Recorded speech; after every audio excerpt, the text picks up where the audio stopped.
السلام علیکم۔ ہمارا آج کا ناول آئین وفا بائے فرحت اشتیاق۔ یہ ناول کا بقیہ حصہ ہے جو کہ لاسٹ پارٹ ہے اور دوسری قسط ہے۔ چلیں تو چلتے ہیں ہم اپنے ناول کی جانب، لیکن پلیز میرے چینل کو لائک، سبسکرائب اور شیئر کرنا مت بھولیے گا۔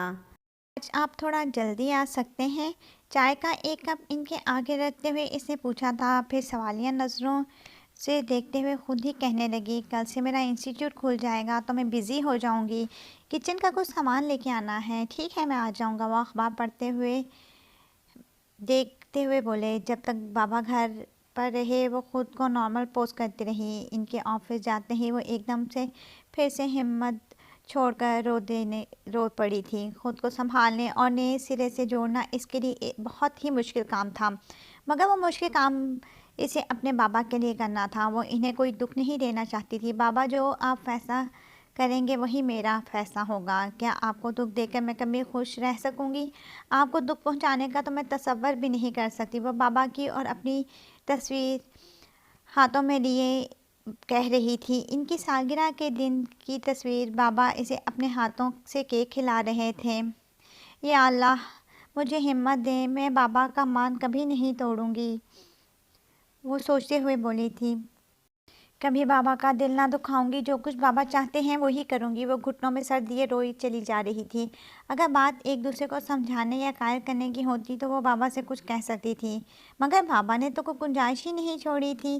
انہوں نے زندگی میں پہلی مرتبہ اس سے کچھ کہا تھا اور اپنے حق استعمال کیا تھا، اور کیا وہ اتنی خود غرض تھی کہ وہ اپنی خوشی کی خاطر بابا کا دل توڑ دیتی؟ اور کیا اس کی خوشیاں بابا کی خوشیاں الگ تھیں؟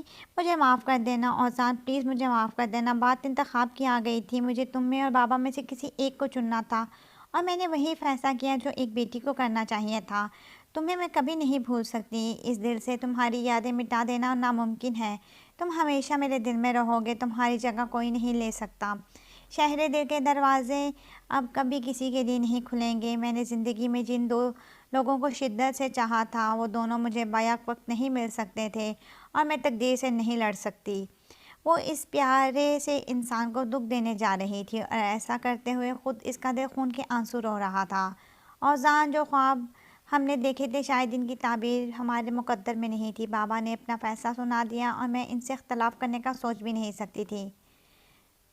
مجھے معاف کر دیں اگر مجھ سے آپ کی ممی کی طرح اپنوں کو چھوڑنے کا حوصلہ نہیں۔ پلیز اس سلسلے میں مجھ سے مزید کوئی بات نہ کیجیے گا، میں کمزور نہیں پڑ سکتی۔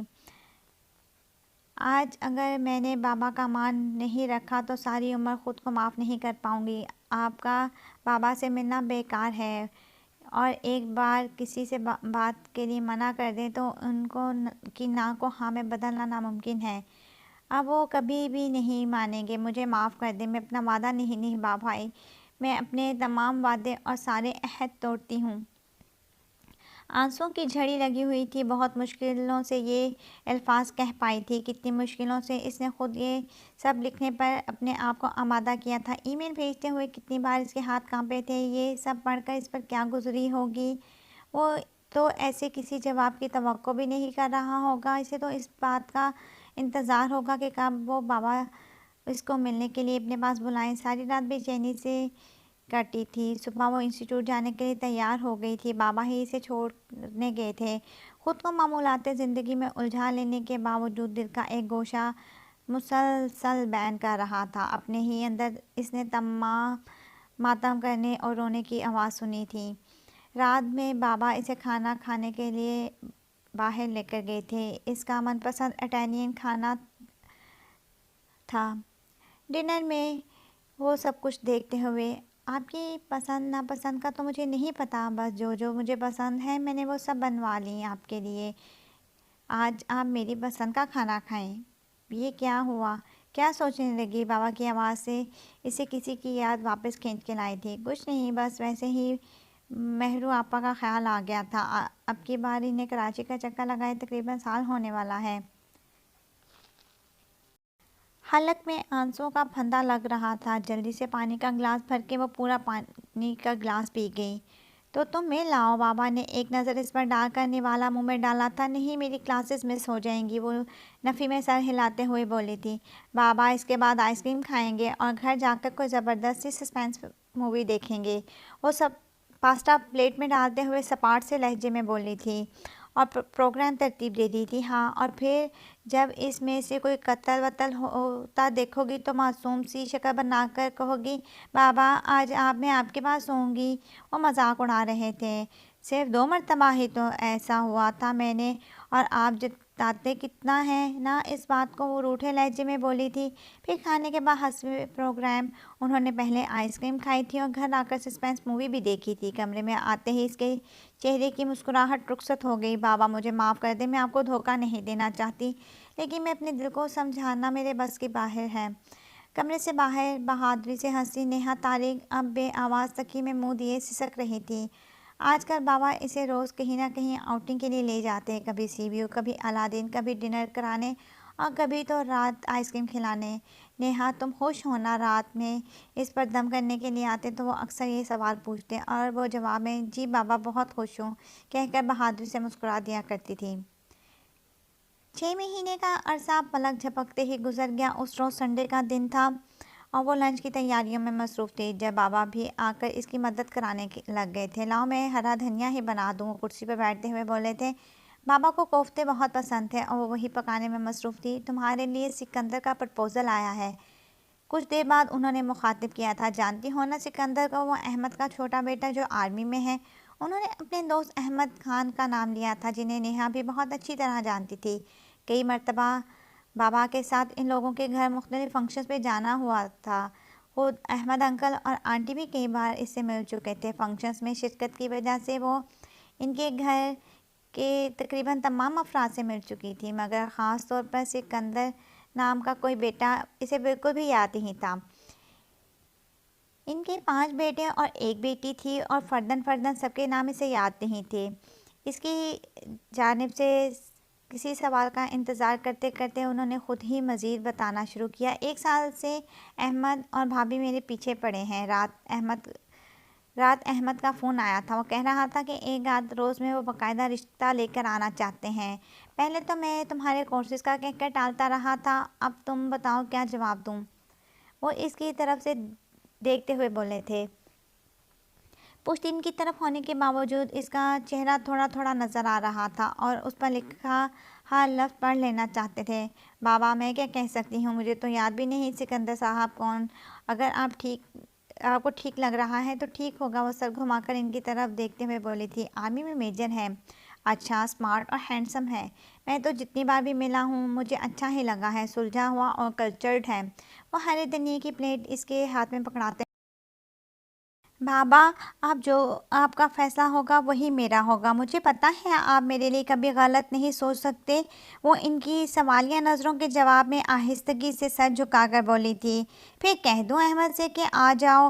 وہ دوبارہ پوچھ رہے تھے۔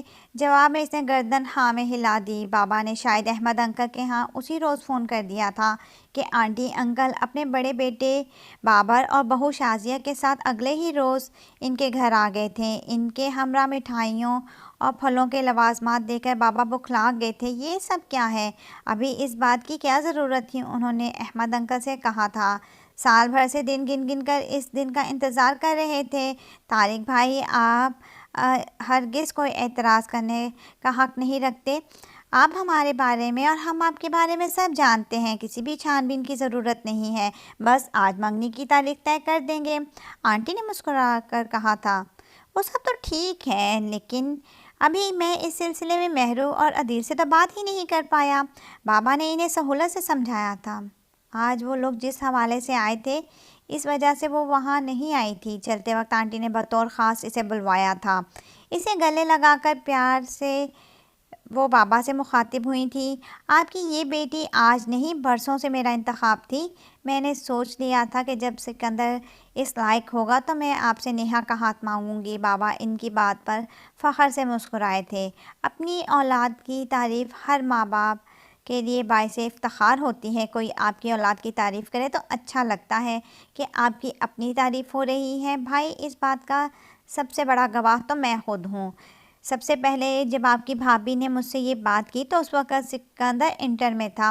میں نے کہا اس قابل تو ہو جائے، وقت آنے پر طارق سے بات کروں گا۔ انکل نے بابا کو مخاطب کیا تھا، وہ نظریں نیچے کیے ان کی باتیں سن رہی تھی۔ بابا نے ان لوگوں کے جانے کے بعد سے ایک مرتبہ بھی پھر اسے پوچھا تھا، اگر تم چاہو تو سکندر سے مل لو۔ وہ بغور اسے دیکھتے ہوئے بولے تھے، بابا اس کی ضرورت نہیں، اگر آپ مطمئن ہیں تو میں ٹھیک ہوں۔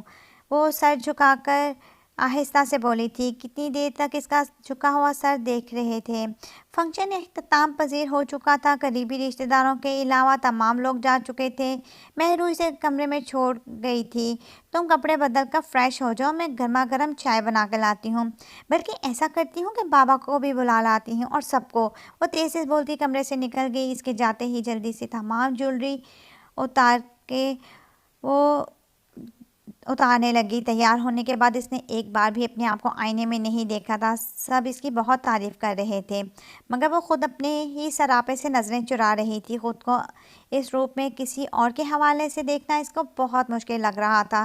رگڑ رگڑ کر منہ دھوتے ہوئے اس نے محسوس کیا تھا کہ نل کے ٹھنڈے پانی کے ساتھ کچھ گرم قطرے بھی اس کے چہرے کو بھگو رہے ہیں۔ مہرو کے آنے کے بعد سے وہ اپنے کمرے میں بھی محتاط ہو کر آتی تھی۔ مہرو نے واش روم کا دروازہ کھٹکھٹایا تھا۔ کیا نہانے لگی ہو؟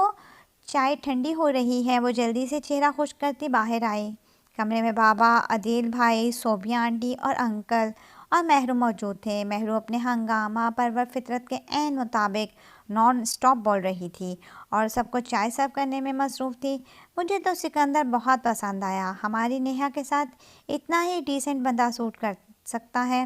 بابا کے استفسار پر عدیل بھائی بولے تھے، میں نے تو اسلام آباد آنے کی دعوت بھی دے دی ہے۔ صوبیہ آنٹی نیہا سے مخاطب ہوئی تھیں۔ میں نے اس سے کہا کہ بھئی ہماری نیہا کو اسلام آباد بہت اچھا لگا تھا، شادی کے بعد سب سے پہلے تم دونوں اسلام آباد ہی آنا۔ وہ نیہا کی طرف شرارتی انداز سے دیکھتے ہوئے بولی تھی، جی نہیں، نیہا سب سے پہلے دوحہ آئے گی۔ مہرو لڑنے والے انداز میں چلائی تھی، تم دونوں کیوں جھگڑ رہی ہو؟ اس سے پوچھ لو کہ اس نے کہاں جانا ہے۔ انکل بھی گفتگو میں شریک ہوئے تھے۔ صبح سے اب تک وہ جن کیفیات سے گزر رہی تھی، اسے لگ رہا تھا کہ وہ ہمت ہار دے گی۔ سب فرصت سے بیٹھے اسی ہی تک رہے تھے۔ بابا کی نظریں خود پر جمی دیکھ کر وہ اسے گھبراہٹ میں محسوس کرنے لگی۔ وہ بابا سے خود کو کس طرح چھپائے گی؟ ارے نیہا اسلام آباد کا ہی نام لے گی۔ وہاں سے چلتے وقت ایئرپورٹ تک اس نے مجھے کئی بار یہ بات کہی تھی کہ آنٹی آپ کا شہر مجھے بہت اچھا لگا ہے، میرا یہاں سے جانے کو دل نہیں چاہ رہا۔ صوبیہ آنٹی کی بات پر وہ سن سی بیٹھی رہ گئی۔ وہ دونوں آپس میں الجھی ہوئی تھیں اور عدیل بھائی اور انکل بھی ان کے جھگڑے کو خوب ہوا دے رہے تھے۔ اور بابا؟ اس نے سر اٹھا کر دیکھا تو نظریں سیدھی ان کی نظروں سے ٹکرائی تھیں۔ منگنی کی تاریخ طے کرنے کے بعد جب بابا نے اس سے پوچھا تھا، نیہا تم خوش ہو، تو وہ کتنے مطمئن انداز میں انہیں یقین دلا گئی تھی۔ جی بابا خوش ہوں۔ تو مجھ سے ناراض تو نہیں؟ انہوں نے مزید پوچھا تھا۔ آپ کیسی باتیں کر رہے ہیں بابا، بھلا میں آپ سے ناراض ہو سکتی ہوں؟ وہ ان کے گلے میں باہیں ڈال کر مسکرائی تھی اور اس وقت اسے خود اپنے ہی کہے الفاظ کا بھرم رکھنا بہت مشکل ہو رہا تھا۔ یا اللہ مجھے استقامت دے، بابا نے میری آنکھوں میں آنسو دیکھ لیے تو وہ بری طرح ڈسٹرب ہو جائیں گے۔ میں نے بات کی اسی لیے تو بات نہیں مانی کہ بعد میں بھی اداس شکل دکھا کر انہیں پریشان کروں۔ وہ اپنے رب سے ثابت قدمی اور استقامت کی دعا مانگ رہی تھی۔ اس کی غیر معمولی خاموشی کو سب شرم محسوس کر رہے تھے۔ ویسے بھی مہرو کے ہوتے ہوئے کسی کو بولنے کا موقع کم ہی ملتا ہے۔ بابر بھائی کے بیٹے کی سالگرہ تھی۔ اپنی منگنی کے بعد وہ آج پہلی مرتبہ ان لوگوں کے گھر آئی تھی۔ سکندر پشاور میں پوسٹڈ تھا۔ منگنی کو 3 ماہ گزر چکے تھے اور اس گزر جانے والے ٹائم میں بھی انہوں نے ایک بار بھی نہ بات کی تھی اور نہ ہی ملاقات کی تھی۔ احمد انکل کے ہاں پہنچے تو سب نے ان کا بہت خوش دلی سے خیر مقدم کیا تھا۔ آنٹی اسے اپنے مختلف ملنے والوں سے متعارف کروا رہی تھیں جب سکندر انہیں آواز دیتے ہوئے اس طرف آیا تھا۔ اسے آتا دیکھ کر وہ نہ تو اس کے دل کی دھڑکن تیز ہوئی تھی اور نہ ہی محسوسات میں کوئی تبدیلی آئی تھی۔ وہ اسی طرح خاموش کھڑی تھی۔ وہ اسے دیکھ کر ہلکا سا مسکرایا تھا۔ اسے ہیلو کہہ کر وہ آنٹی سے باتیں کرنے لگا تھا۔ ڈنر کے وقت وہ اس کی ٹیبل پر آیا تھا۔ بابا اپنے دوستوں کے ساتھ مصروف تھے، اس وقت وہ اکیلی بیٹھی تھی۔ یہ ہم لوگوں کی شادی کو زیادہ ہی مشرقی طریقے سے نہیں ہو رہی؟ وہ اس کے سامنے کرسی کھینچتا ہوا بیٹھتا ہوا بولا۔ وہ اس کی بات میں کیا جواب دیتی، سو چپ ہی رہی۔ پچھلی بار جب میں چھٹیوں پہ آیا تو سوچا کہ کہیں باہر لنچ یا ڈنر کرنے کے لیے چلتے ہیں، مگر سچی بات تو یہ ہے کہ مجھے انکل سے ڈر لگ رہا تھا کہ کہیں وہ مائنڈ نہ کر لیں۔ وہ بڑی گہری نگاہوں سے اسے دیکھ رہا تھا۔ اس کا دل چاہا کہ وہ وہاں سے بھاگ جائے۔ ویسے تم بتاؤ، اگر میں انکل سے پرمیشن لوں گا تو وہ ناراض تو نہیں ہوں گے؟ وہ سوالیہ انداز میں پوچھ رہا تھا۔ بابا ایسے جلاد تو نہیں ہیں جو آپ اتنا ڈر رہے ہیں، وہ بامشکل بول پائی تھی۔ وہ اس کے جواب میں ہنس دیا تھا۔ چلو پھر اگلی بار جب میں آؤں گا تو کہیں باہر چلیں گے۔ اس بار تو میں صرف 2 دن کے لیے آیا ہوں، کل واپس چلا جاؤں گا۔ ویسے بھی مجھے تو اتنی زیادہ ارینج شادی پر کچھ خاصا ہی اعتراض ہے۔ ہم لوگوں کی ارینجڈ میرج کچھ زیادہ ہی نہیں ہو رہی؟ دونوں کی پسند ناپسند، عادتوں اور مشاغل کے بارے میں ہمیں کچھ بھی نہیں پتہ۔ وہ افسردہ سی شکل بنا کر بولا تھا۔ بابا کو اس طرف آتا دیکھ کر اس نے سکون کا سانس لیا۔ انہیں دیکھ کر ہی سکندر سنجیدہ اور مؤدب سی شکل بنا لی تھی۔ بابا کے ساتھ باتیں ہوئے تو وہ غلطی سے بھی اس کی طرف نہیں دیکھ رہا تھا۔ تم بہت اچھے ہو سکندر، مگر دل، اس کا کیا کروں میرے بس میں نہیں۔ جہاں تک میرے اختیار میں تھا میں نے کیا، مگر اپنے دل کو کیسے سمجھاؤں؟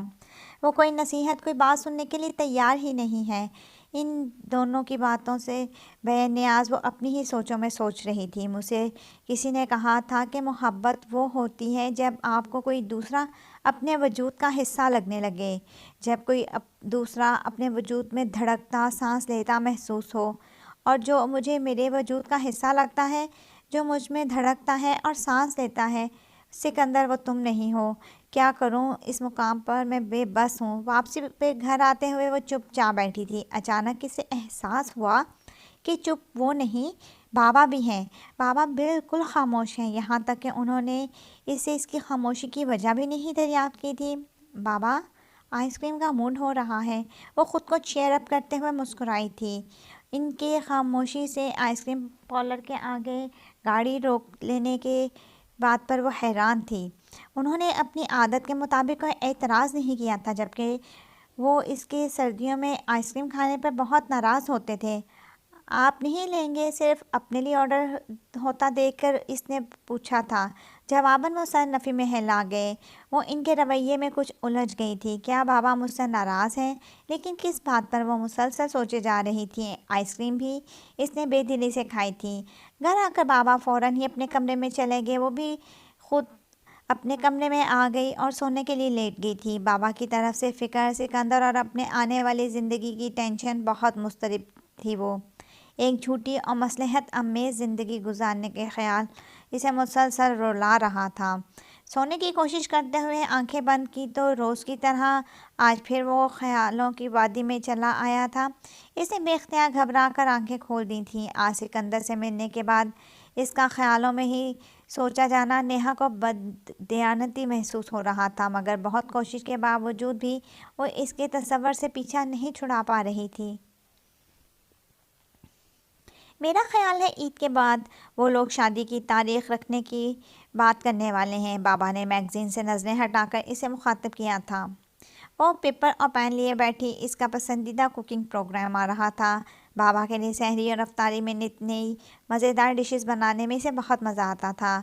روزہ افطار کرنے کے بعد، نماز کے بعد وہ فوراً ہی کھانا کھا لیتے تھے۔ پھر چائے پیتے ہی بابا تراویحوں کے لیے چلے جاتے اور وہ نماز پڑھنے کے لیے کھڑی ہو جاتی۔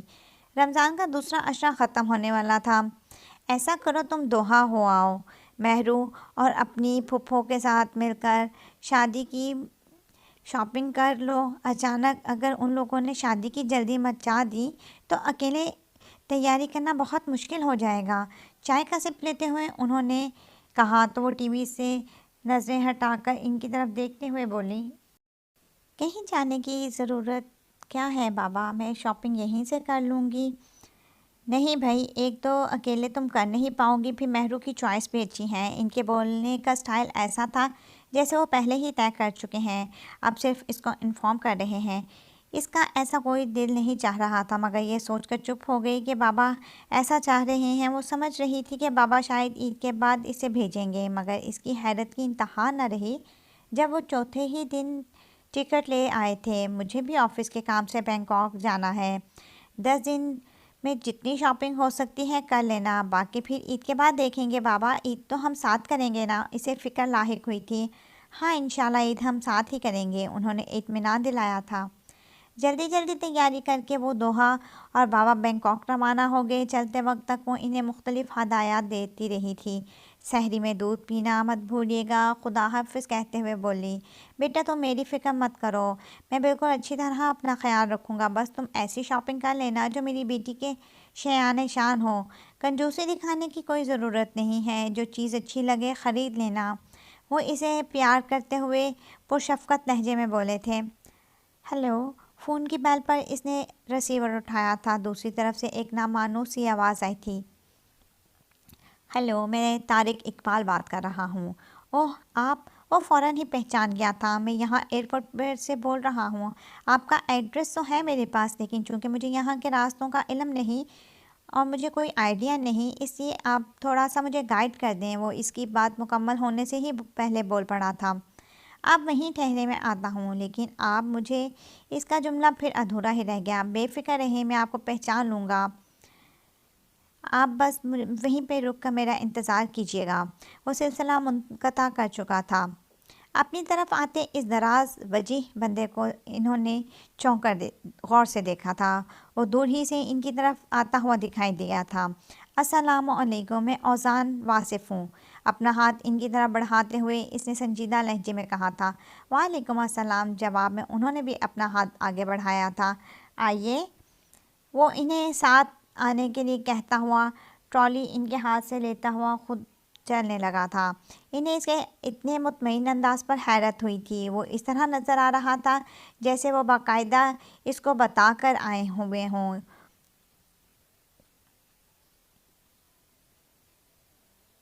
ان کی آمد کے لیے تیار بیٹھا ہو۔ دونوں خاموشی سے ساتھ ساتھ چلتے گاڑی تک پہنچے تھے۔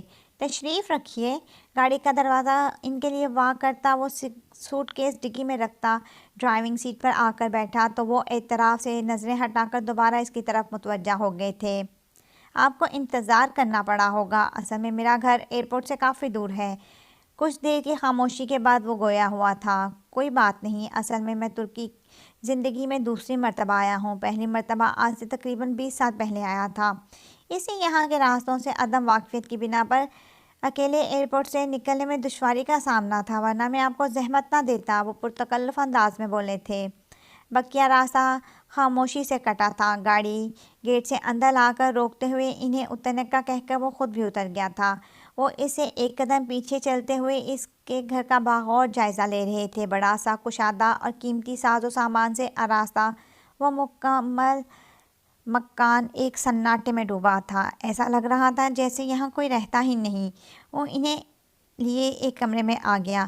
آپ یقیناً سفر کی تھکان اتارنا چاہتے ہوں گے، یہ سامنے واش روم ہے، آپ فریش ہو لیں۔ ویسے آپ نے کھانا تو کھا لیا ہے نا؟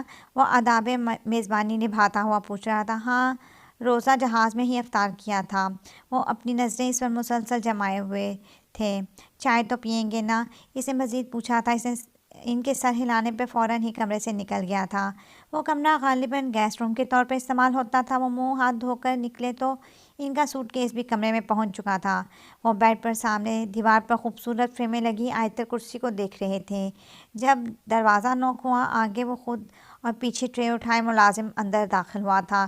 ٹرے اس کے ہاتھ سے لے کر سائڈ ٹیبل پر رکھتے ہوئے اس نے ترکی زبان میں غالباً ملازم سے یہ کہا تھا کہ چائے وہ خود بنائے گا۔ اس کے جاتے ہی چائے کپس میں ڈال رہا تھا۔ آپ چینی کتنی لیں گے؟ وہ بیڈ کے سامنے رکھی کرسی پر بیٹھا ہوا تھا۔ 1 چمچ، انہوں نے جواب دیا تو وہ شکر ملا کر کپ ان کی طرف بڑھاتے ہوئے بولا، یہ اخروٹ ضرور ٹرائی کیجیے گا، میرا دوست ایران سے لے کر آیا ہے، بہت مزے کے ہیں۔ چائے کا کپ انہیں دے کر اس نے ڈرائی فروٹس کی بڑی سی پلیٹ جس کے مختلف خانوں میں اخروٹ، کاجو، نمکین، پستے اور بادام رکھے ہوئے تھے ان کی طرف بڑھائی تھی۔ وہ مہمان نوازی کا مظاہرہ کرتے ہوئے اس شخص کو تحیر سے دیکھ رہے تھے۔ سال بھر پہلے اسی شخص سے وہ لگاتار 3 روز تک اپنے دفتر میں ملنے سے انکاری رہے تھے۔ پہلے روز ریسیپشنسٹ کی زبان اوزان واصف کے نام کی شخصی آمد اور ساتھ ہی وزٹنگ کارڈ دیکھ کر انہوں نے بغیر ایک لمحے لگائے ان سے نہ ملنے کا فیصلہ کر لیا تھا۔ وہ اس شخص سے نہیں ملنا چاہتے تھے۔ اپنے میٹنگز میں مصروف ہونے کا کہلوا کر انہوں نے ملنے سے معذرت کر لی تھی۔ ان کا خیال تھا کہ وہ اتنا سمجھدار ہوگا کہ ان کے گریز کرنے کو سمجھ کر دوبارہ وہاں نہیں آئے گا، مگر یہ ان کی خام خیالی اگلے روز غلط ثابت ہوئی۔ آج انہوں نے صاف صاف لفظوں میں ملنے سے منع کر دیا۔ انہیں اس شخص کی ڈھٹائی پر حد درجہ غصہ آیا۔ یہ ان دنوں کی بات تھی جب نیہا اسلام آباد سے آئی تھی اور وہ اسے منع کرنے کے بعد خود بھی بے حد ڈسٹرب تھے۔ تیسرے روز اس کی آمد انہیں اچھے خاصے اشتعال میں مبتلا کر دی گئی تھی۔ جب میں نے کل کہہ دیا تھا کہ میں اس شخص سے بالکل نہیں ملنا چاہتا، پھر میرے پاس اس کی آمد کا پیغام لانے کی ضرورت کیا ہے؟ وہ سیکرٹری پر چلائے تھے۔ سر، میں نے ان سے یہی کہا تھا، لیکن وہ جواب میں یہ کہنے لگے کہ آج وہ آپ سے ملنے نہیں بلکہ آپ کو یہ لفافہ دینے کے لیے آئے ہیں۔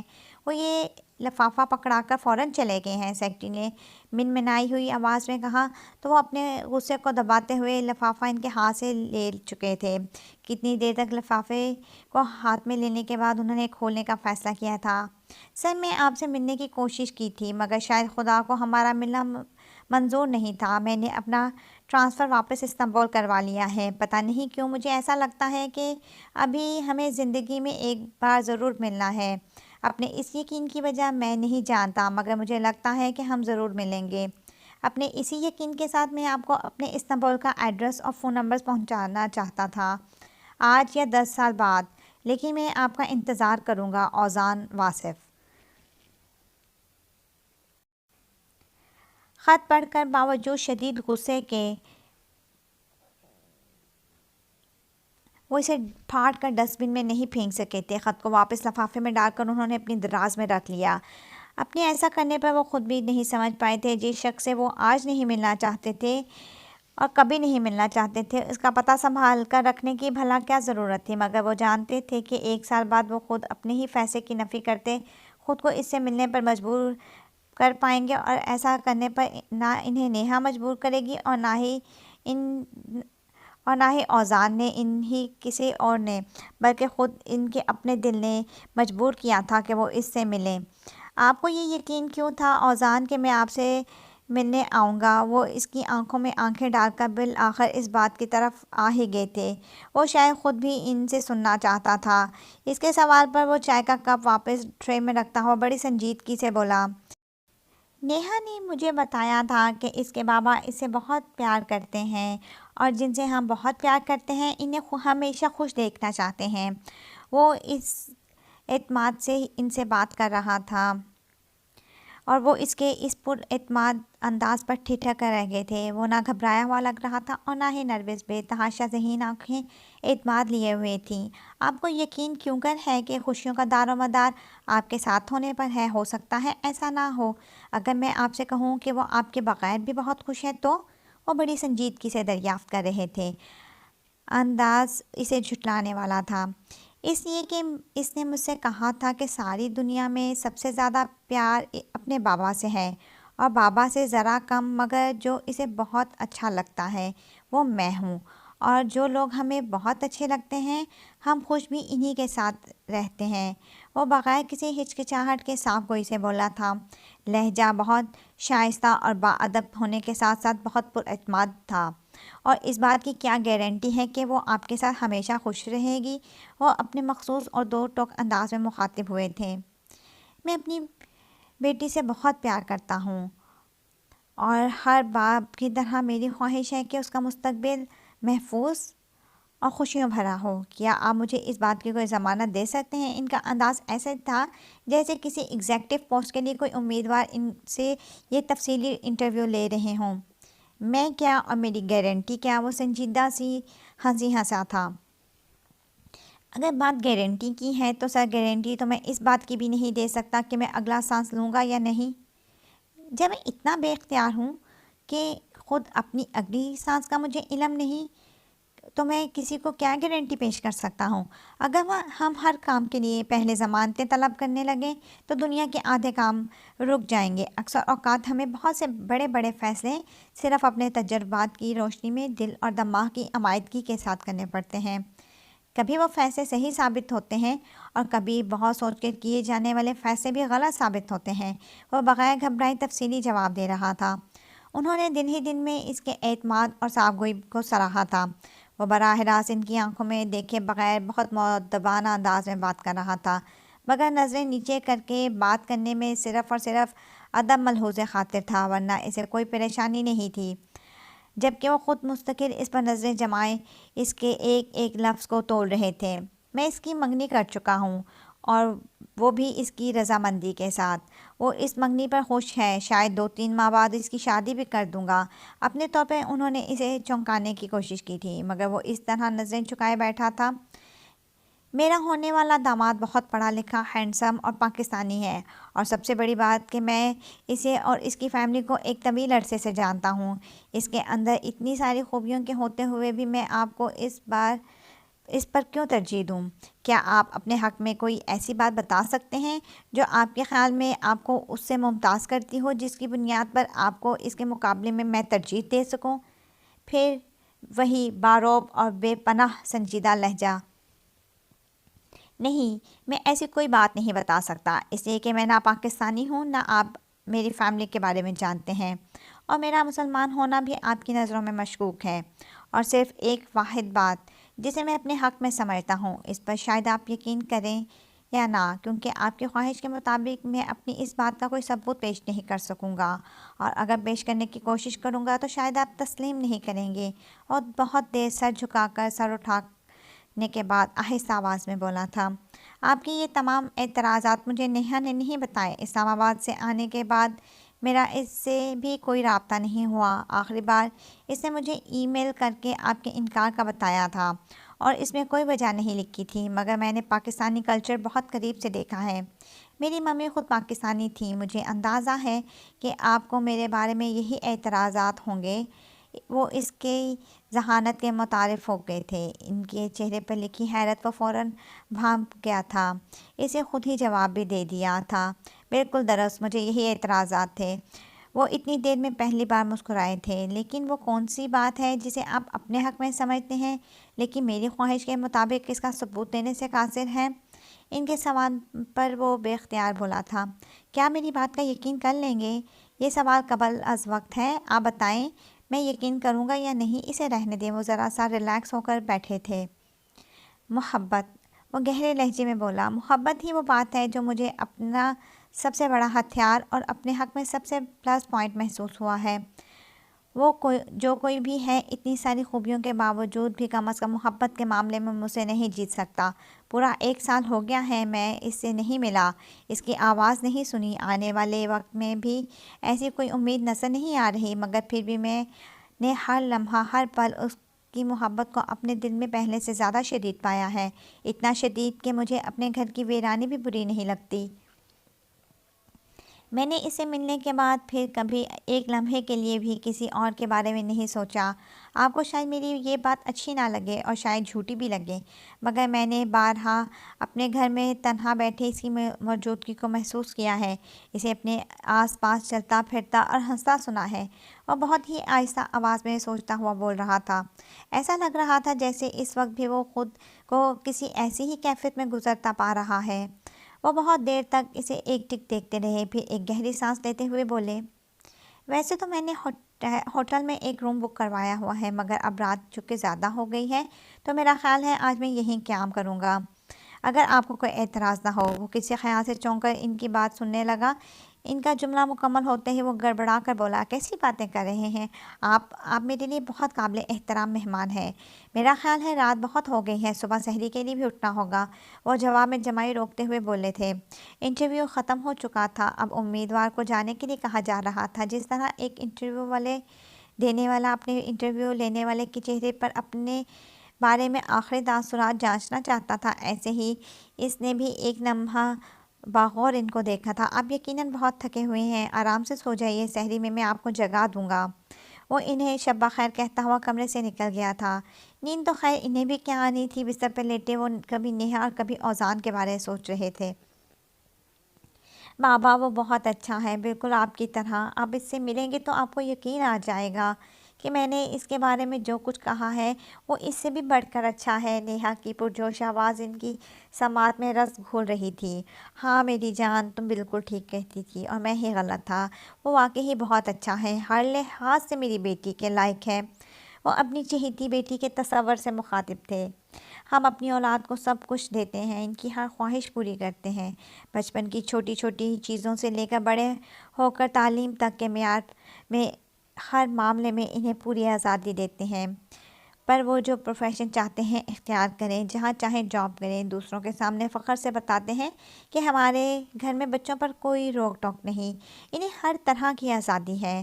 پھر جب ہمارے بچے اس آزادی کے اتنے عادی ہو جاتے ہیں، انہیں اپنے فیصلے خود کرنے کی عادت ہو جاتی ہے، وہ خود اپنا اچھا برا سوچنے کے قابل ہو جاتے ہیں، تو ان کی زندگی کے سب سے اہم فیصلے کے وقت ہم اچانک ان کے تمام دیے گئے اختیارات اور آزادیاں واپس لے لیتے ہیں، اور پھر ہماری اولاد ایسا کرنے سے انکار کر دے تو اس پر خود سری اور نافرمانی کا الزام لگانے میں دیر نہیں کرتے۔ وہ تکیے پر سر رکھ کے لیٹے ہوئے چھت کی طرف نظریں جمائے خود اپنا ہی محاسبہ کر رہے تھے۔ اور میں کون سا مختلف ہوں؟ میں نے اپنی بیٹیوں کو اعلیٰ تعلیم دلوائی، انہیں اچھائی برائی کا فرق سکھایا، زندگی گزارنے کے ڈھنگ سمجھائے، اور جب میری بیٹی نے اپنی زندگی کے بارے میں خود کچھ سوچنا چاہا تو بغیر کسی چھان بین کے فوراً ہی انکار کر دیا۔ مطلق العنانیت اس کے علاوہ اور کیا ہوتی ہے؟ کیا مجھے اپنی بیٹی پر بھروسہ نہیں تھا، یا اپنی تربیت میں کوئی کمی محسوس ہو رہی تھی؟ کیا میری بیٹی کسی غلط شخص کے بارے میں سوچ سکتی تھی؟ اور فرض کیا کہ اس نے کسی غلط آدمی کو پسند کر بھی لیا تھا، تو بھی کیا مجھے یوں بغیر ملے بغیر دیکھے صاف انکار کر دینا چاہیے تھا؟ اتنا حق تو مجھے اپنی بیٹی کو دینا چاہیے تھا کہ اس کے پسند کردہ بندے سے ملتا، اور پھر اگر مجھے اچھا نہ لگتا تو میں انکار کر دیتا، اور اگر مجھے اوزان اس وقت اچھا نہ لگتا اور میں نیہا سے کہتا کہ نہیں نیہا یہ مجھے اچھا نہیں لگا، تو کیا وہ کوئی ضد کرتی؟ نہیں، وہ ایسا کبھی بھی نہیں کرتی۔ میری وہ بیٹی جس نے بچپن تک میں کبھی مجھ سے کوئی ضد نہیں کی، اب کیسے کر سکتی تھی؟ وہ بیٹی جسے میں پیار سے سمجھاتا تھا کہ نیہا یہ ڈال ہم آج نہیں لیں گے، پھر کسی اور دن لے لیں گے، تو وہ بغیر روٹھے مان جاتی تھی۔ کیا میری وہ فرما بردار بیٹی آج میری بات سے اختلاف کر کے روٹھ سکتی تھی؟ بیٹی کو سوچتے ہوئے ان کی آنکھیں جھلملانے لگی تھیں۔ نیہا میری جان، میری بیٹی، ایک بیٹی ہونے کے ناطے تم نے مجھے کہیں کسی مقام پر مایوس نہیں کیا، مگر ایک باپ ہونے کی حیثیت سے میں نے تمہیں ضرور مایوس کیا ہے۔ جب ہم کسی پر حق رکھتے ہیں تو ساتھ ساتھ کچھ فرائض بھی ہم پر عائد ہوتے ہیں۔ تم میری خواہشوں کے لیے ہونٹوں پر جھوٹی مسکراہٹ سجائے پھر رہی تھی، اپنے اشک مجھ سے چھپا رہی تھی، اور میں اس سے بے خبر تو نہیں تھا، مگر قصداً اس طرف سے نگاہیں پھیرے ہوئے تھا۔ تم نے دل میں کیا سوچا ہوگا کہ بابا کتنے ظالم ہیں نا؟ مگر نہیں، تم اپنے دل میں میرے خلاف کوئی خیال نہیں لائی ہوگی، میری خاطر چپ چاپ قربان کر دیا ہوگا اپنا آپ، اور میں خاموش کھڑا سب دیکھتا جا رہا تھا، مگر میری جان تمہاری آنکھ سے بہنے والے ہر آنسو میرے دل پر گر رہا تھا۔ میں تمہیں تمہاری سب خوشیاں لوٹا دوں گا نیہا، اور اگر ایسا نہ کر سکا تو خود کو کبھی معاف نہیں کروں گا۔ اب میری بیٹی کے لبوں پر کبھی جھوٹی مسکان نہیں سجے گی، وہ اپنے دل کی پوری آمادگی کے ساتھ مسکراہٹیں بکھیرے گی، ایسی مسکراہٹ جس میں اس کی آنکھیں اس کی ہنسی کا ساتھ دے رہی ہوں گی۔ اپنی آنکھوں سے گرنے والے اشکوں کو آہستگی سے خشک کرتے وہ تہجد کی نماز کے لیے اٹھ گئے تھے۔ وہ دعا مانگنے میں مشغول تھے جب اوزان نے دروازے پر دستک دی۔ اسے جواب دے کر وہ جائے نماز تہہ کر کے کھڑے ہو گئے تھے۔ وہ کمرے کا دروازہ نیموا کرتے ہوئے کھڑا کھڑا ان کا انتظار کر رہا تھا۔ لگتا ہے آپ رات کو سوئے نہیں؟ انہیں ڈرائنگ روم میں آتا دیکھ کر اس نے تشویش کے ساتھ پوچھا تھا۔ ہاں بس نیند نہیں آئی۔ اس کے تشویش بھرے انداز پر وہ تھوڑا سا مسکرائے تھے۔ آپ سحری کر لیں، رات کو مجھے پوچھا یاد نہیں رہا؟ ملازم ٹیبل پر لوازمات رکھنے دیکھ کر وہ خوش شرمندگی سے بولا تھا۔ میری ایسی کوئی خاص ڈش نہیں ہوتی، سحری میں جو کچھ بھی ہے مناسب ہے، وہ اسے اطمینان دلاتے ہوئے بولے تھے۔ گردن ہلاتے ہوئے اس نے ان کے آگے پلیٹ رکھی تھی۔ تھوڑی دیر بعد وہ انہیں مختلف ڈشز پیش کر رہا تھا۔ اچھا، تھوڑا سا دودھ لے لیں، انہیں بہت جلدی ہاتھ روکتا دیکھ کر اس نے اپنائیت سے کہا تھا۔ اس کے کہنے پر انہیں نیہا کی نصیحت یاد آ گئی، اس لیے فوراً ہی دودھ کے لیے حامی بھر گئے تھے۔ سحری کے بعد وہ دونوں ساتھ ہی نماز پڑھنے گئے تھے۔ نماز پڑھ کر واپس آئے تو وہ گاڑی سے اترتا ہوا ان سے بولا، آپ مجھے تھکے ہوئے لگ رہے ہیں، ضرور تھوڑی دیر کے لیے سو جائیں۔ جواب میں انہوں نے یوں گردن ہلائی جیسے خود بھی یہی سوچتے ہوئے آ رہے تھے۔ کمرے میں آ کر لیٹے تو واقعی نیند آ گئی، بہت گہری نیند سوئے تھے۔ آنکھ کھلی تو گھڑی میں دوپہر کے 12 بج رہے تھے۔ منہ ہاتھ دھو کر باہر نکلے تو ملازم جیسے انہی کے انتظار میں تھا۔ ان کے ہاتھ میں ایک طرف رکا پکڑ کر وہ خاموش کھڑا تھا۔ آفس میں ایک ضروری کام ہے، تھوڑی دیر میں آ جاؤں گا، مختصر سی تحریر تھی۔ ملازم سے اخبار مانگنے کا ارادہ کر رہے تھے مگر اسے انگریزی نہیں آتی تھی اور وہ ترکی زبان سے ناآشنا تھے۔ چار ناچار خاموشی سے لان میں آ گئے۔ سردیوں کی دھوپ بہت بھلی معلوم ہو رہی تھی۔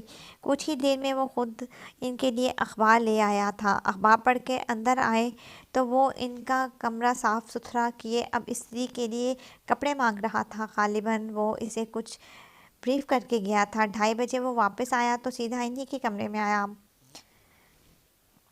سوری، میں آج نہ جاتا لیکن ایک ارجنٹ کام پڑ گیا تھا، وہ معذرت خواہانہ انداز میں بولا تھا۔ آپ بور تو نہیں ہوئے؟ اس نے مزید دریافت کیا۔ اب کی بار وہ قہقہا لگا کے ہنس دیے اور اس قہقہے کو اس نے تعجب سے دیکھا تھا۔ تم سے مل کر مجھے لگتا ہے کہ جیسے میں کوئی چھوٹا سا بچہ ہوں۔ وہ بے تکلفانہ انداز میں ہنسے تھے۔ اس نے کچھ جھیم کر نظریں جھکا لی تھیں۔ مجھے تم بہت اچھے لگے ہو اوزان، وہ اچانک بے اختیار بول پڑے تھے۔ مجھے بھی آپ بہت اچھے لگے ہیں، اور یہ تعریف میں اپنی تعریف کے جواب میں نہیں دے رہا، بلکہ رات ہی آپ سے یہ بات کہنا چاہ رہا تھا، مگر سچی بات تو یہ ہے کہ میری ہمت نہیں ہوئی۔ وہ بڑی سچائی سے بولا تھا۔ اچھا، تو رات تم مجھ سے ڈر رہے تھے؟ وہ مسکرائے تھے۔ ڈر تو نہیں رہا تھا لیکن ایک جھجک سی محسوس ہو رہی تھی کہ پتہ نہیں آپ کیا سوچے۔ اصل میں نیہا نے مجھے آپ کے بارے میں اتنی ساری باتیں بتائی ہیں کہ ملنے کے بعد مجھے آپ کی بہت سی عادتیں جانے کے باوجود ملے بغیر ہی آپ بہت اچھے لگے تھے۔ وہ ان کے پاس انہی کے بیڈ پر بیٹھ گیا تھا۔ تم ابھی تک ایک بار بھی نیہا کی خیریت نہیں پوچھی؟ وہ اس کی طرف بغور دیکھتے ہوئے بولے۔ یا یہ کہ پوچھتے ہوئے تمہیں ڈر لگ رہا ہے؟ اپنی بات کے اختتام پر وہ کھل کر مسکرائے تھے۔ ہاں، یہ پوچھتے ہوئے بھی تو میں واقعی ہی ڈر رہا تھا۔ آپ میرے پوچھے بغیر ہی بتا دیں۔ وہ پہلی بار ان کی طرف بے تکلفانہ انداز میں ہنس کر بولا تھا۔ وہ دوحہ گئی ہوئی ہے اپنی بہن کے پاس، اسے میرے یہاں آنے کا علم نہیں ہے۔ میں اس سے آفس کے کام بینکاک جانے کا جھوٹ بول کر یہاں آیا ہوں، وہ اسے تفصیل سے بتا رہے تھے۔ وہ 1 ہفتہ دوحہ رہ کر واپس آئی تو بابا پہلے سے ہی موجود تھے۔ کل ہی واپس آیا ہوں میں، اور تمہارے بغیر مجھے سحری اور افطاری میں کوئی پرابلم نہیں ہوا۔ وہ اس کے ناراضگی بھرے انداز کے جواب میں اطمینان سے بولے تھے۔ بابا، گھر میں کیا کوئی مہمان آیا ہے؟ وہ کچن کی ابتر حالت اور سنک میں موجود ڈھیر سارے برتن دیکھتے ہوئے بولی تھی۔ کوئی خاص نہیں، بس آفس کے 1-2 لوگ آئے تھے۔ وہ اس کی شاپنگ دیکھتے ہوئے عام سے انداز میں بولے تھے۔ اپنے کمرے میں آئی تو بھی ایسے ہی لگا جیسے بابا کے علاوہ بھی کوئی آیا تھا۔ بیڈ کی سائڈ ٹیبل پر تازہ سرخ گلاب دیکھ کر تو وہ حیران رہ گئی تھی۔ میرے کمرے میں پھول آپ نے رکھے ہیں بابا؟ وہ واپس بابا کے پاس آئی تھی۔ لو، مجھے کیا تمہارے کمرے میں پھول رکھنے کی ضرورت؟ وہ مذاق اڑانے کے انداز میں بولے تھے۔ پھر یہ پھول کہاں سے آئے؟ مجھے کیا پتا، وہ تو صبح سے تمہارے کمرے میں گیا ہی نہیں ہوں، وہ لاپرواہی سے بولے تھے۔ وہ خود ہی سوچ کر الجھ رہی تھی۔ کبھی کسی دوست کے بارے میں سوچتی، کبھی یہ سوچتی کہ شاید بابا میرے ساتھ مذاق کر رہے ہیں۔ مگر رات جب وہ سونے کے لیے لیٹی تو پاس رکھے وہ سرخ گلاب اپنے ہاتھ میں لیتے ہوئے اسے عجیب سا احساس ہوا، کوئی مانوس سی خوشبو محسوس کر رہی تھی۔ وہ اپنی سوچوں اور خیالات سے گھبرا کر اٹھ بیٹھی تھی۔ ایسا کس طرح ہو سکتا ہے؟ اس نے خود کو جھٹلایا تھا۔ نیہا، ذرا جلدی سے ڈرائنگ روم میں آؤ۔ بابا اسے دور سے ہی مخاطب کرتے ہوئے کچن میں داخل ہوئے تھے۔ اس وقت کون آ گیا؟ میرے شاہی ٹکڑے خراب ہو جائیں گے۔ چاند رات کو عید کے پکوان پکانے میں وہ ہمیشہ ہی بے حد مصروف ہوا کرتی تھی اور ایسے میں کسی مہمان کی آمد اسے سخت ناگوار گزرتی تھی۔ چھوڑو اسے، کچھ نہیں ہو رہا، تمہارے شاہی ٹکڑوں کو ذرا چل کر دیکھو تو صحیح کون آیا ہے، بابا کی چہکتی ہوئی آواز پر وہ بول رہے تھے۔ ان کی غور کیا کہ بابا آج بے حد خوش نظر آ رہے ہیں۔ وہ اس کی اپنی سوچوں سے بے نیاز اسے ہاتھ پکڑ کر کھینچتے ہوئے ڈرائنگ روم کی طرف لے آئے تھے۔ کیا تم بوجھ سکتی ہو کہ اندر کون ہے؟ ڈرائنگ روم کے بند دروازے کے سامنے کھڑے ہو کر وہ اس کے کسوٹی کھیلنے لگے تھے۔ وہ ہکا بکا ان کی شکل دیکھ رہی تھی۔ ان کے انداز میں بچوں کی سی شرارت اور شوخی تھی۔ تمہاری آسانی کے لیے میں یہ بات بتا سکتا ہوں کہ وہ شخص تمہیں میرے بعد ساری دنیا میں سب سے اچھا لگتا ہے۔ اس کا دل بے اختیار دھڑک اٹھا تھا اور دھڑکنے لگا تھا۔ بابا! وہ ایک پل کو ان کی طرف سوالیہ نظروں سے دیکھ کر بھاگنے والے انداز میں دروازہ کھول کر اندر داخل ہوئی تھی۔ اسے اندر آتا دیکھ کر وہ صوفے سے اٹھ کھڑا ہوا تھا۔ کیسی ہو نیہا؟ ایسا لگ رہا تھا وقت کی رفتار تھم گئی ہے، شاید وہ کوئی خواب دیکھ رہی ہیں۔ اس نے بے اختیار اپنی آنکھیں زور زور سے بند کر کے دوبارہ کھولی تھیں، مگر سامنے کے منظر میں کوئی تبدیلی نہیں آئی تھی۔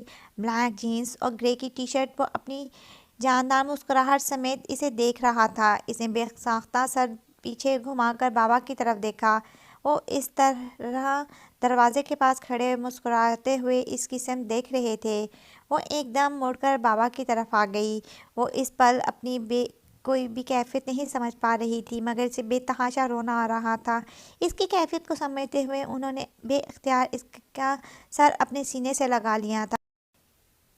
تم نے یہ کیسے سوچ لیا کہ میری جان، کہ تمہارے پاپا تمہیں دکھ دے کر خوش رہ سکتے ہیں؟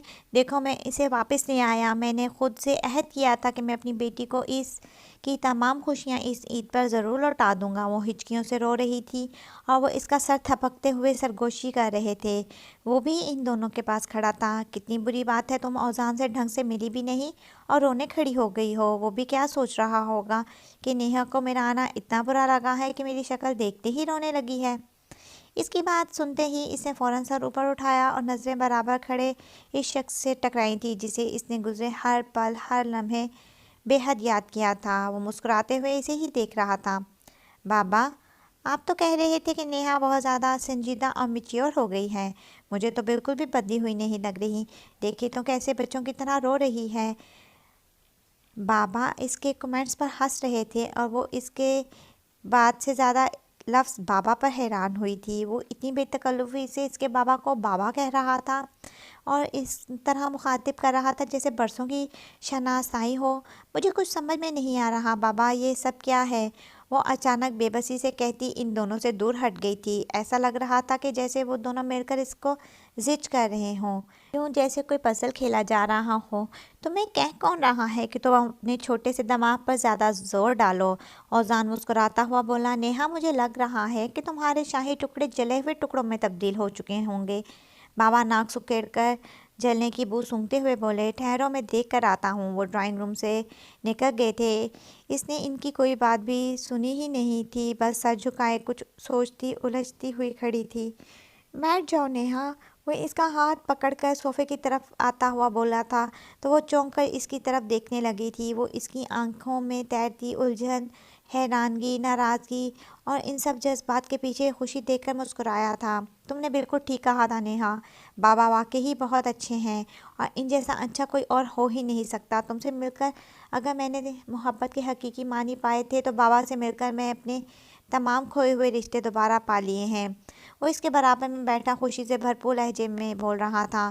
اس کے دونوں ہاتھ اپنے ہاتھوں میں لیے بڑی والہانہ نگاہوں سے اسے دیکھ رہا تھا۔ تم تو میری جدائی میں پہلے سے بھی زیادہ خوبصورت اور حسین ہو گئی ہو، وہ شرارتی لہجے میں کہہ رہا تھا۔ ایک دم کچھ نروس ہو کر وہ اپنے ہاتھ اس کی گرفت سے آزاد کروانے لگی تو وہ اسی شرارت بھری مسکراہٹ کے ساتھ نفی میں سر ہلاتے ہوئے بولا۔ آج یہ ہاتھ میں نے بابا کی اجازت سے تھامے ہیں، لہٰذا چھوڑنے کا سوال ہی پیدا نہیں ہوتا۔ چلو بھئی نیہا، تمہارے شاہی ٹکڑے تو مرحوم ہو چکے، اب ان کی جگہ کچھ اور ہی بنا لینا۔ بابا کی آواز سنتے ہی فوراً اس کے ہاتھ چھوڑ کر وہ تھوڑا دور ہٹ کر بیٹھ گیا تھا۔ اب کی بار ہنسنے کی باری نیہا کی تھی۔ اسے کھلکھلا کر ہنستے دیکھ کر وہ تھوڑا سا کھسیانہ ہو کر سر کھجاتے ہوئے خود بھی ہنس پڑا تھا۔ اندر داخل ہوتے ہوئے انہوں نے بیٹی کے چہرے پر وہ مسکراہٹ دیکھی تھی جو طویل عرصے سے دیکھ نہیں پائے تھے، تو دل ہی دل میں اپنے رب کا شکر ادا کرتے ہوئے وہ بیک وقت دونوں سے مخاطب ہوئے تھے۔ چاند رات کو تم لوگ گھر پر کیا کر رہے ہو؟ جاؤ نیہا اور زان کو کراچی کی چاند رات کی رونقیں دکھا کے لاؤ، اور ایک عدد شلوار قمیض بھی خرید کر دینا۔ جینز اور ٹی شرٹ میں یا 3 پیس سوٹ میں یہ نماز عید پڑھنے ساتھ نہیں لے کے جاؤں گا اس کو۔ اور وہ اذان سے مخاطب ہوئے تو ہنستے ہوئے اقرار میں سر ہلا گیا تھا۔ اچھا میں کپڑے چینج کر کے آتی ہوں۔ وہ بھاگتی ہوئی کمرے میں گھس گئی۔ کیا خوشیاں اس طرح دبے پاؤں آ جاتی ہیں بغیر دستک دیے؟ بالکل اچانک بالوں میں برش چلاتے ہوئے وہ خود ہی پوچھ رہی تھی خود سے۔ سرخ گلابوں پہ نظر پڑی تو اس کے لب آپ ہی آپ مسکرا گئے تھے۔ اچانک تو نہیں، ان سرخ گلابوں نے بہارے صبح کی نوید تو پہلے ہی آ کر دے دی تھی۔ وہ تیار ہو کر نیچے آئی تو اسے آتا دیکھ کر وہ فوراً کھڑا ہو گیا تھا۔ پوچھ تک بابا بھی ان دونوں کو چھوڑنے کے لیے آئے تھے۔ تم گاڑی چلاؤ، مجھے دیکھنا ہے کہ تمہاری ڈرائیونگ میں کتنی بہتری آئی ہے۔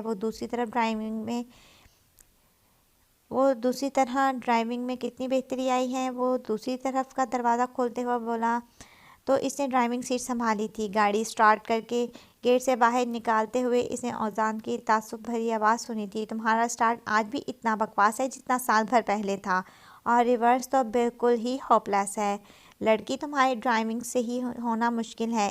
اسے کہتے کہتے وہ زور سے ہنسنے لگا تھا اور بابا سے بولا تھا، بابا آپ تو کہہ رہے تھے کہ نیہا کافی اچھی ڈرائیونگ کرنے لگی ہے، مجھے تو ایسا نہیں لگ رہا۔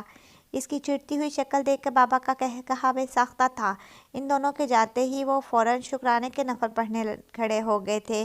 اپنے رب کا شکر ادا کرنا ان پر واجب تھا جس نے صحیح فیصلہ کروا دیا تھا۔ وہ اپنی بیٹی کی مسکراہٹیں لوٹانے میں کامیاب ہو گئے تھے، اور یہ سب ان کے رب کی عنایتیں ہی تو تھیں۔ کتنی دیر تک وہ دعا کے لیے ہاتھ اٹھائے اپنے رب کے حضور یہی مانگتے رہے کہ ان بچوں کی زندگی میں بے شمار عیدیں آئیں۔ نیہا اور اذان خوشیوں بھری ایسی ہزاروں عیدیں ایک دوسرے کے سنگ منائیں۔ ان دونوں کی واپسی سے پہلے انہیں اپنے پیارے دوست احمد کو بھی فون کرنا تھا۔ وہ جانتے تھے کہ آج بھابھی اور سب سے بڑھ کر سکندر کے ساتھ بہت بڑی زیادتی کر گئے ہیں۔ وہ ان سب سے معذرت کرنے کے لیے تیار تھے، خاص طور پر سکندر سے وہ بہت شرمندہ تھے، مگر یہ شرمندگی اس شرمندگی سے بہرحال کم تھی جو اس جیسے پیارے لڑکے کو ایک ایسی لڑکی کے ساتھ منسوب کروا کر کرتے جو اسے اپنی زندگی میں تو جگہ دے دیتی مگر اپنے دل میں نہیں جگہ دیتی۔ یہاں پہ ناول اینڈ ہو جاتا ہے۔ پلیز آپ سب میرے چینل کو لائک، سبسکرائب اور شیئر ضرور کریں۔ Thank you.